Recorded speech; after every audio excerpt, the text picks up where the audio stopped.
हिमाचल प्रदेश की पहाड़ियों के बीच एक पुरानी टनल थी। उस टनल का नाम था काला घाट सुरंग। दिन में भी वहाँ अजीब सन्नाटा रहता था। एक बार समीर अपनी पत्नी के साथ उस टनल से गुजर रहा था। उनका सफर बहुत अच्छा कट रहा था।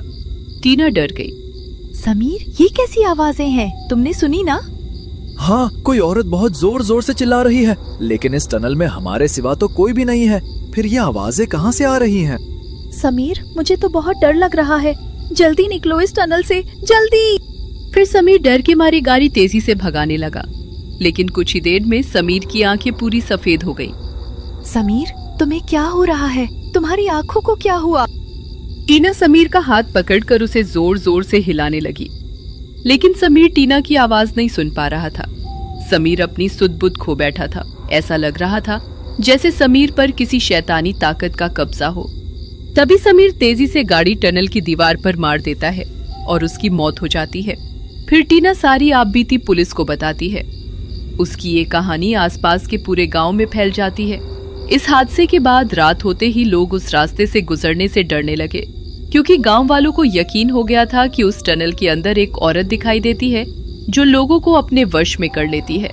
इंसान अपनी सुध-बुध खो देता है, लेकिन जो लोग दिल्ली से उस टनल की तरफ जाते थे वे इस बात से अनजान थे। उन्हें अक्सर एक औरत सफेद साड़ी पहने और हाथ में पुरानी लालटेन लिए टनल के बीचों बीच खड़ी दिखाई देती थी। जो भी गाड़ी उसके पास रुकती, आगे चलकर उसका एक्सीडेंट हो जाता। कई लोगों ने दावा किया था कि उन्होंने टनल के अंदर किसी औरत को रोते हुए सुना है। कुछ लोगों का कहना था कि वो मदद मांगती है और कुछ कहते थे कि वो लोगों को अपने साथ अंधेरे में खींच ले जाती है। लोग उसे टनल वाली चुड़ैल कहते थे। कुछ दिनों बाद करण नाम के एक आदमी को इस टनल वाली चुड़ैल के बारे में पता चला। उसे इसके बारे में और जानने की उत्सुकता हुई। वो अपने दोस्त विवेक के साथ दिल्ली से उस टनल की ओर निकल पड़ा। उसे भूतिया जगहों पर वीडियो बनाना पसंद था। कुछ ही देर में वो अपने दोस्त विवेक के साथ उसी हाईवे पर पहुंच गया। रात के करीब 11:30 बजे थे।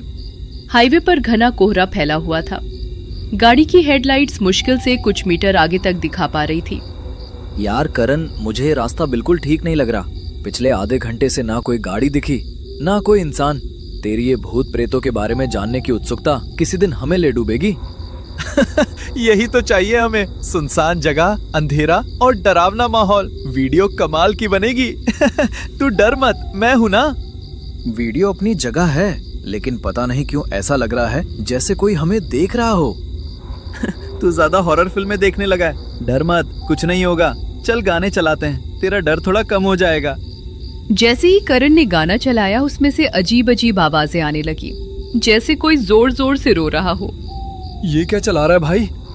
वैसे ही डर के मारे हालत खराब हो रही है, ऊपर से ये अजीब गाने चला रहा है। विवेक ने गाना बदला तो किसी के जोर जोर से चीखने की आवाजें आने लगी। करण ने डर के मारे रेडियो बंद कर दिया। शायद बारिश की वजह से सिग्नल गड़बड़ हो गया होगा। लेकिन अगले ही पल रेडियो फिर चालू हो गया। इस बार एक औरत रेडियो पर बोली, रुको, मुझे छोड़कर मत जाओ। विवेक के हाथ कांपने लगे। करण, मुझे अच्छा नहीं लग रहा। गाड़ी वापस घुमा लेते हैं। पागल मत बन, बस थोड़ी देर में टनल आ जाएगी। तभी दूर अंधेरे में टनल दिखाई देने लगी। एक बहुत बड़ी पुरानी सुरंग। उसके अंदर पूरा अंधेरा था, जैसे रोशनी भी वहां जाने से डर रही हो। यही है वो टनल करण, जिसके लिए हम यहाँ आए हैं। करण ने कैमरा ऑन कर दिया और व्लॉगिंग करने लगा। आज हम उस मशहूर काला घाट सुरंग के अंदर जाने वाले हैं, जिसके बारे में कहा जाता है कि यहाँ रात में चुड़ैल दिखाई देती है। भाई जल्दी करो और निकलते हैं यहाँ से। गाड़ी धीरे धीरे टनल के अंदर जाने लगी। अंदर बहुत ठंड थी। दीवारों से पानी टपक रहा था। पूरा माहौल अजीब सन्नाटे से भरा हुआ था। अचानक ऐसा लगा जैसे कोई नंगे पैर सुरंग के अंदर चल रहा हो। तूने सुना? हाँ, शायद पानी टपकने की आवाज होगी। लेकिन अगले ही पल वो आवाज और करीब आने लगी, जैसे कोई उनकी गाड़ी के साथ साथ चल रहा हो। तभी अचानक हेडलाइट के सामने एक औरत दिखाई दी। उसने सफेद साड़ी पहनी हुई थी और हाथ में लालटेन पकड़ी हुई थी। वो सड़क के बीचों बीच खड़ी थी। गाड़ी जोर से रुक गई। दोनों हांफने लगे। औरत धीरे धीरे सिर नीचे किए खड़ी थी। शायद कोई आसपास के गांव की औरत होगी। कोई इंसान आधी रात को टनल के बीच अकेला नहीं खड़ा रहता। भाई, ये वही चुड़ैल है जिसे देखने तू दिल्ली से 300 किलोमीटर दूर मुझे लेकर आया है। अरे यार, एक तो तू डरता बहुत है। डर मत, तुझे देखकर मुझे भी डर लग रहा है। फिर करण गाड़ी से बाहर निकल जाता है। अरे पागल, बाहर मत जा। मरने का शौक चढ़ा है क्या? वापस अंदर आ जा, ये कोई आम औरत नहीं है। लेकिन करण विवेक की एक नहीं सुनता और धीरे धीरे उस औरत के करीब पहुंच जाता है। सुनिए, आप ठीक है? औरत चुप रही। फिर धीरे धीरे उसने अपना सिर ऊपर उठाया। उसका चेहरा बहुत सुंदर था, लेकिन उसकी आंखें पूरी काली थी। आप यहाँ क्या कर रही हैं? मैं रास्ता भटक गई हूँ, मेरी मदद कर दीजिए ना। आपका घर कहाँ है? मुझे घर नहीं जाना, मुझे बस आपका साथ चाहिए। उसकी अजीब बातें सुनकर करण डर जाता है और पीछे मुड़कर विवेक की तरफ देखता है। विवेक गाड़ी में बैठा उस औरत की बातें सुन रहा होता है। अरे कमबख्त, वहाँ खड़ा क्या कर रहा है? जल्दी से वापस आ जा। तभी करण की नजर उस औरत के पैरों पर पड़ती है। उसके पैर देखकर करण की हालत खराब हो जाती है, क्योंकि उसके पैर उल्टे थे। उसकी सांस अटक गई। वो डर कर पीछे हट गया, लेकिन अगले ही पल वो औरत गायब हो चुकी थी। पूरा टनल खाली था। विवेक गाड़ी से बाहर आया। मैंने कहा था ना, ये इंसान नहीं थी। करण कांपती आवाज में बोला। चल जल्दी चल, हमें अभी यहाँ से निकलना होगा। दोनों जल्दी से गाड़ी में बैठे, लेकिन तभी गाड़ी स्टार्ट होना बंद हो गई। अरे यार, अब इसे क्या हो गया? इस कमबख्त को भी अभी खराब होना था। मुझे यहाँ से जाना है, जल्दी गाड़ी चला भाई। अचानक टनल के अंदर किसी औरत के रोने की आवाज गूंजने लगी। मुझे अकेला मत छोड़ो, मुझे अकेला मत छोड़ो। विवेक के चेहरे से पसीना बहने लगा। तभी गाड़ी के पीछे किसी के बैठने की आवाज आई। दोनों धीरे धीरे पीछे मुड़े और उनकी चीख निकल गई। वो औरत गाड़ी की पिछली सीट पर बैठी थी। उसके बाल पूरे चेहरे पर फैले हुए थे और वो धीरे धीरे हंस रही थी। विवेक रोने लगा। अचानक वो औरत जोर से चीखी। पूरी टनल कांप उठी और अगले ही पल गाड़ी अपने आप स्टार्ट हो गई। करण ने तुरंत एक्सीलेटर दबाया। गाड़ी तेजी से आगे बढ़ी, लेकिन कुछ सेकंड बाद दोनों के होश उड़ गए। वे फिर उसी जगह पहुंच गए थे। वही दीवार, वही मोड़ और वही औरत। हम बाहर क्यों नहीं निकल पा रहे? ये कैसे हो सकता है? तभी टनल के अंदर अचानक दर्जनों लोगों की चीखें गूंजने लगी। ऐसा लग रहा था जैसे बहुत सारे लोग मदद के लिए चिल्ला रहे हों। इस टनल के बारे में सारी कहानियां सच थीं। ये जगह शापित है, यहाँ चुड़ैल का साया है। तभी विवेक धीरे धीरे टनल की दीवार की तरफ बढ़ने लगा। उसकी चाल बिल्कुल अजीब हो चुकी थी। उसकी आंखें पूरी सफेद थीं और चेहरे पर एक अजीब मुस्कान थी। विवेक, क्या कर रहा है तू? लेकिन विवेक जैसे उसकी आवाज सुन ही नहीं पा रहा था। वो मुझे बुला रही है, वो यहीं है। करण घबराकर उसके पीछे भागा। पूरा टनल अब अजीब आवाजों से गूंज रहा था। अचानक विवेक एक पुरानी टूटी हुई दीवार के सामने जाकर रुक गया।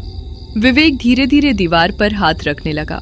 तभी दीवार अपने आप टूट गई। उसके पीछे एक पुराना बंद कमरा था। कमरे के अंदर धूल से ढकी हुई एक पुरानी कार खड़ी थी।